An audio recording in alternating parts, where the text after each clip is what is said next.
And once you finish the installation, all you have to do is press the lock button twice with one small interval. Just like that.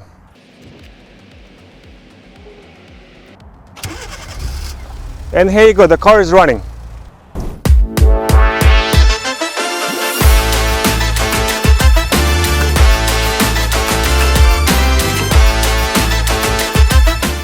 Hey guys, today I want to show you how to install MyKey Premium remote start. I'm going to be working on Kia Seltos.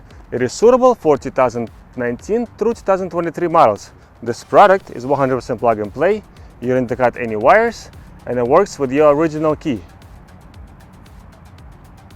This product is designed for regular key start, and if you have a push button start system in your car, we have a different video for you.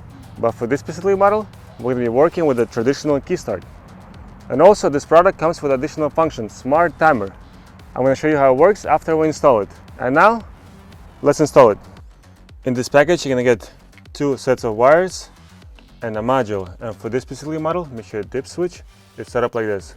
1, 2 are down, 3 is up, 4 is down, and everything else is up. And in case if it's not, you could always preset it yourself. Just like that. And for this installation, you're only going to need a Phillips screwdriver. So now we're going to bring the wheel down and towards you. And we're going to be popping this panel out. You're going to press from each side and get this panel up. So now we're going to be unscrewing 3 bolts. 1 here, 1 on the right side, and the 1 underneath. The wheel is locked, so I'm going to unlock it. Turn it to one side. The first screw is out, and then the one on the right.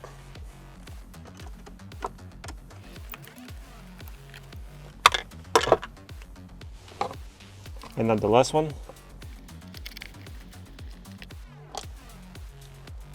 And now that the 3 screws are out, we're going to be pulling this panel down. Take your time, don't rush with it.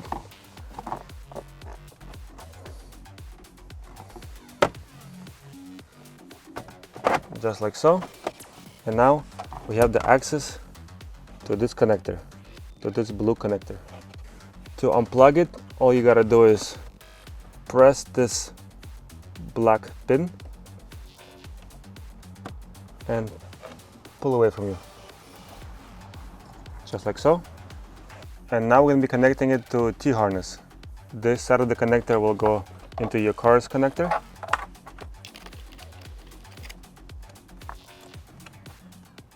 Just like that, make sure it's nice and tight.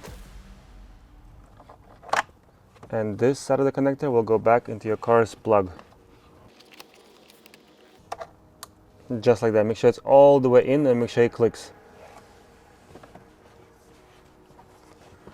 And this end of the connector, we're gonna run it right through here.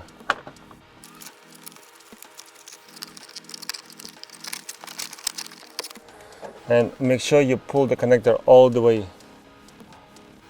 So this way, when you close this panel, it's not gonna be on the way. So now this end of connector, we're gonna run it into the passenger side. Without removing any panels, we're going to simply push it through this panel. Now we're in the passenger side and we're going to pop this panel out. It's nice and easy. Just like that, and then pull it towards you. And pull the connector all the way.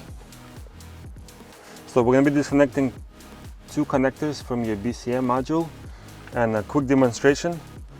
We're going to have 1 connector right here and then 1 here, and this connector that you have it in your car's module, we're going to ignore it. So it's just this and this connector. We're ignoring this one. So this is your BCM, and we're going to be disconnecting this connector right here and 1 all the way up there.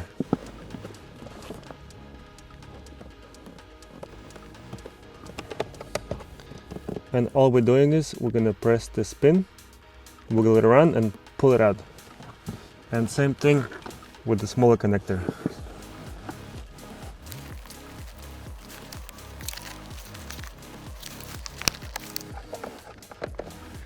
And here you go. That's the second connector. Now we're going to be connecting it to MyKey Premium T-harness. The two connectors that we just disconnect, we're going to connect them into these two connectors, and these two connectors will go back into your car's module. Just like this. Make sure it's all the way in and make sure it clicks. Otherwise, it'll give you problems.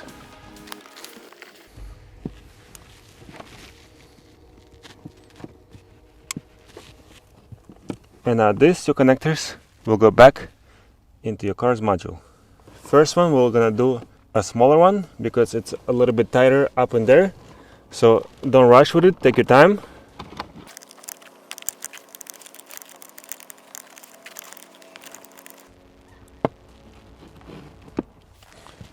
This one is in.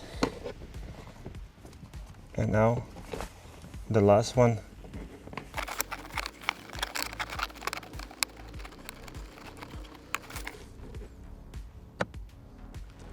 Make sure it's all the way in. And now we have these two connectors, and we're going to be connecting it to my MyKey Premium module. Once again, make sure your dip switch set up like this, otherwise your car is not going to work.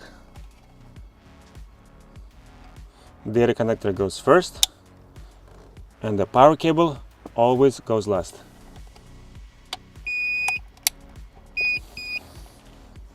And before you put it away, make sure everything works, and if it doesn't for some reason, uninstall everything, install it back. Usually that does the trick.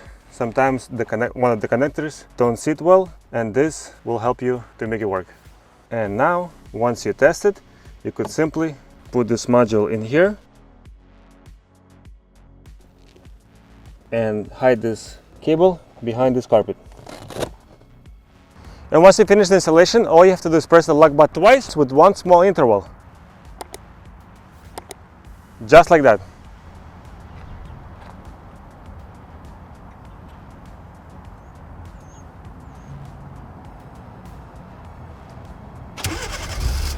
And here you go, the car is running. And once inside the car is still running. It's in sleeping mode. The tire pressure is on, which is totally fine. And you won't be able to switch gears until you put the keys into ignition. And now you're good to go. And this is how the smart timer works. First, you can open the door, remove the keys from the ignition. The car is still running. The AC and heater is on. And the car will remain running for 20 minutes. Now you could lock your door and you're good to go.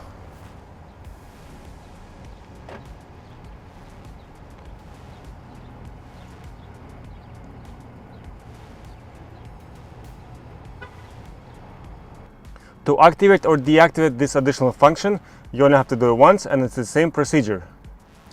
All you have to do is open the door and press the unlock button 3 times with a small interval. Just like that. In return, you're either gonna hear one beep or 2 beeping sounds. 1 beeping sound means the function is off, and 2 beeping sound, the function is on. And a quick note, if you don't like the honking sound when you're pressing the lock button twice, this sound, you could turn it off. To turn off the honking sound when you're pressing the lock button, you have to go to settings, go to door, press OK, scroll all the way down, and make sure the honk feedback is unchecked. Like this, and you're good to go. And in case if it didn't work after the installation, here's a couple things to follow. First one, make sure all the doors are closed, because if one of the doors is going to be opened, it's not going to work. Second thing, when you are pressing the lock button on your key, make sure you press it with a small interval. 1, 2, just like that. And if it still doesn't work, It's probably one of the connectors didn't sit well, so all you have to do is disconnect everything and install it again, and make sure every connector is pushed in all the way. And another thing is a dip switch on the MyKey Premium module. Make sure the dip switch is set up correctly. And if it still doesn't work, please reach out to MyKey Premium support via email. It's support@mykeypremium.com. Guys, thank you so much for watching. I hope this video helped. Leave a comment down below if you installed this remote start in your Kia Seltos. Thank you guys. Bye.